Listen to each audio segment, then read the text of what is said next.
नदिया जिले के विख्यात रास मेले को लेकर टीएमसी और बीजेपी में संघर्ष का मामला सामने आया। ये घटना नदिया के धानतला के बकिंगम नगर के शाहीपुर इलाके में घटी। आरोप है कि टीएमसी नेता एवं पूर्व पंचायत प्रधान जयप्रकाश लश्कर को भाजपा के लोगों ने बुरी तरह से पीटा है।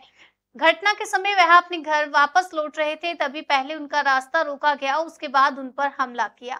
हमले के दौरान वह बुरी तरह से जख्मी हो गए। घटना की खबर मिलते ही स्थानीय लोगों और टीएमसी समर्थकों ने उन्हें इलाज के लिए अस्पताल पहुंचाया।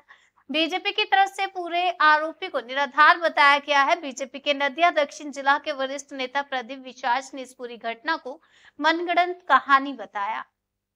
प्रकाश लश्कर কি হয়েছে ঘটনাটা? ঘটনাটা আমার বঙ্কিমনগর বাজারে একটা বড় কনস্ট্রাকশনে কাজ হচ্ছে।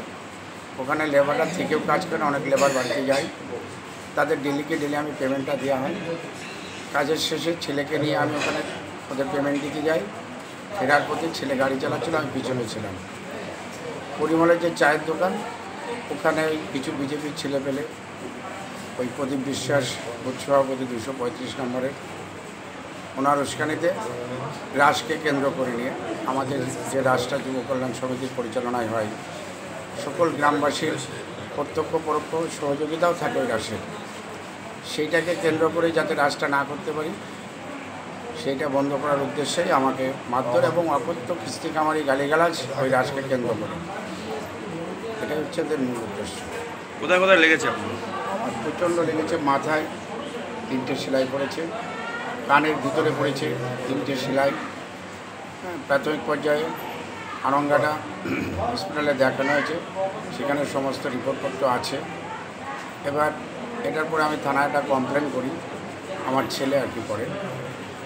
কিন্তু কমপ্লেনের যে ধারা হওয়া উচিত সেটা না হয়ে প্রত্যেকটা আসামি জামিন পেয়ে গেল সঙ্গে সঙ্গে।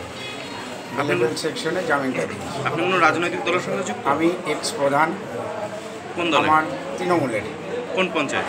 রঘুনাথপুর খিচুড়ি 2 নম্বর গ্রাম পঞ্চায়েত। আমার বউ এখনও রানিং মেম্বার। পঞ্চায়েত এখন কাদের দখলে রয়েছে? বিজেপির। এই প্রথমবারই ওরা নিয়ে? হ্যাঁ, এই প্রথমবার। আমার বউ 2003 সাল থেকে তৃণমূলের মেম্বার হয়ে আসছে। বিগত দিনও পঞ্চায়েত সমিতির 2বারের মেম্বার ছিল, একবারে কর্মাধ্যক্ষ ছিল। আমরা সক্রিয়ভাবে টোটাল ফ্যামিলিটাই রাজনীতির সঙ্গে জড়িত, তৃণমূল দলের সঙ্গে।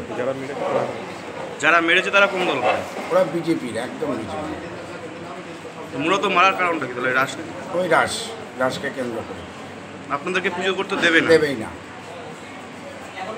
চারদিকে লাইট মাইকে সব ভরপুর করে দেওয়া হয়েছে, ওরা কিছুই করতে পারেনি, ওদের জায়গা নেই, বাড়িতে ছোট্ট করে তো পুজো করছে। তাহলে পুজোর এখন কি অবস্থায় রয়েছে? পুজো এখন আমি হসপিটালে রয়েছি, আজকের দিনেও কি দেখছেন আপনারা, পুজো ক্লাবের ছেলেমেয়েদের সহযোগিতায় হচ্ছে।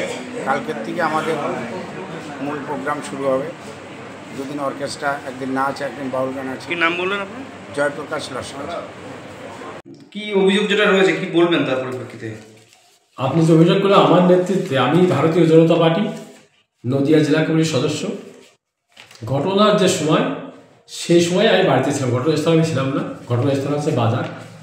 যে বাজারে যেখানে ঘটনা, যে একটা দোকান, সে দোকানটাও আমার, যদিও যার সাথে ঘটনা সে আমার দোকানের একজন, আমার কাছ থেকে ভাড়া নেওয়া সঞ্জয় শীল। একটা যে বিষয়, রাস পুজোকে কেন্দ্র করে, মাইক বাজাকে কেন্দ্র করে ঘটনা। রাসের যে মাইকটা বাঁধা হয়েছিল, সেই বাঁধার এমন একটা অবস্থানে মাইকের মুখটা ছিল যে দোকানদারদের অসুবিধা তৈরি হচ্ছিল। সেই কারণে একজন দোকানদার, তার নাম সঞ্জয় শীল, সে জয়প্রকাশ লস্কর তার ছেলেকে বলে, সায়ন লস্করকে, যে তোর বাবাকে গিয়ে বল যে মাইকটা যেন একটু মুখের চোখটা একটু সরিয়ে দেয়। এই কথা বলার পরিপ্রেক্ষিতে ওর ছেলে সায়ন লস্কর তার বাবাকে গিয়ে বলে, সাথে সাথে ওর বাবা, যিনি প্রাক্তন পঞ্চায়েত প্রধান, তিনি আসেন। এসে একদম দোকানের মধ্যে সেই সঞ্জয় শীলকে সপটে চর মারে এবং চর মারার পরে ধাক্কা মেরে সে পড়ে যায়। পাশাপাশি আরেকটা চায়ের দোকান ছিল, যে আরেকজন অভিযুক্ত পরিমল বিশ্বাস, সে চায়ের দোকানে সে চায় বিক্রি করছিল। সেই চায়ের দোকানে অন্ততপক্ষে 30-40 জন লোক ছিল, এবং যেহেতু বাজারের বিষয়, বাজারে বহু লোকের সেখানে সমাগম হয়। এবং ও যখন প্রাক্তন প্রধান, তৃণমূলের প্রাক্তন প্রধান, যখন এই ছেলেটাকে মারে, এবং এর অতীতেও এই ছেলেটাকে ও আক্রমণ করেছে, মেরেছে, তার পরিপ্রেক্ষিতে যেহেতু সে অন্যায়ভাবে মেরেছে, সাধারণ জনগণ তারা প্রতিহত করেছে এবং এই অন্যায় কাজের প্রতিবাদ করার জন্যই জয়প্রকাশ লস্কর যেহেতু প্রথমে মেরেছে তার পরিবর্তে সকলে মিলে একটা গণধুলায় তাকে দিয়েছে। এ কথাটা সত্যি যে গণধুলায় দিয়েছে, কোনো রাজনৈতিকভাবে তার কোনো মাধ্যম হয়নি। যে সে অন্যায় কাজ করেছে সে অন্যায় কাজের প্রতিবাদ করার জন্যই এই ঘটনাটা ঘটেছে। আপনাদের বিরুদ্ধে যে অভিযোগ উঠছে তাহলে সেই অভিযোগটা একদম সত্যি মিথ্যা। এখানে বিজেপির সাথে কোনো সম্পর্কই নেই, বিজেপির কোনো প্রশ্নই নেই এবং যে সঞ্জয় শীল যাই কেন্দ্র করে যে অ্যারেস্ট হয় ও অভিযোগটা মিথ্যা অভিযোগ পরিপ্রেক্ষিতে তাকে গতকাল আমি বেলও করেছি। মাননীয় রানাঘাটের এসিজিএম আদালত ওনাকে জামিন মঞ্জুর করেছে।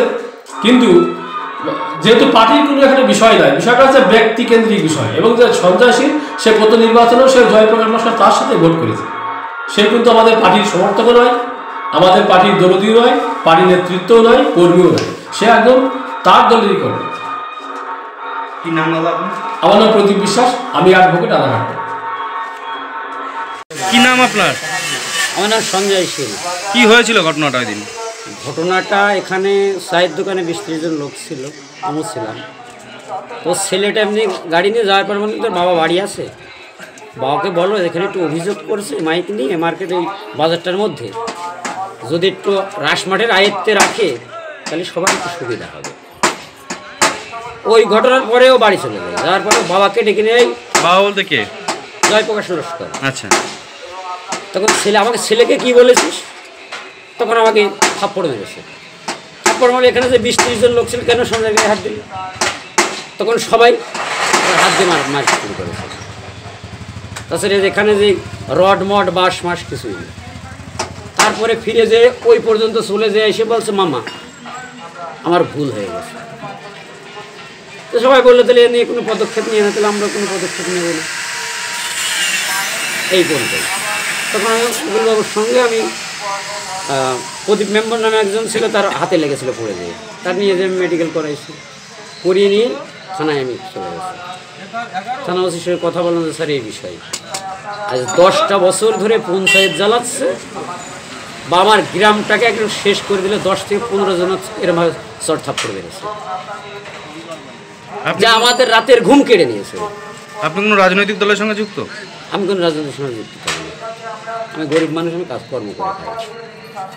আচ্ছা, ওনার যে মাথাটা ফাটলো এটা কি জন্য ফাটলো, মানে ইট ফিট দিয়ে মারা হয়েছিল নাকি? এখানে কোনো ইট বাঁশ মাস কিছুই ছিল না, এটা টুল ছিল, প্লাস্টিকের টুলটা। হ্যাঁ, প্লাস্টিকের টুল দিয়ে মারতে মাথা ফেটেছে বলুন সেটা? এখন অনেকেই ছিল, টুলটা ভাঙেছে, এটা আমি দেখলাম এসে। মাথাটা ফাটলো কি করে? পড়ে গিয়েছে। মানে আপনারা ধাক্কাধাক্কি যখন করেছেন? হ্যাঁ, ধাক্কি অনেক লোকই ছিল এখানে। আর মানে আপনি মানে বিজেপি বা তৃণমূল কোনো পার্টির সঙ্গে যুক্ত? আমি ছোট থেকে আগে থাকতাম, এখন আমি আগে কিসের পার্টি সঙ্গে মাটি ভালো কিসের সঙ্গে থাকতেন? আগে ছিলাম তৃণমূলের মধ্যে। আচ্ছা, এখন তৃণমূল তো থেকে যখন বেরিয়ে দেখলাম যে আমাকে এরম বারবার থাপ্পড় মারা, দোকানে এসেও ও জিতার পরে আমাকে শাটার মেরেছে, শাটার মেরে প্রধান ডাকছে, এই আমি যা বলবো তাই শুনতে হবে।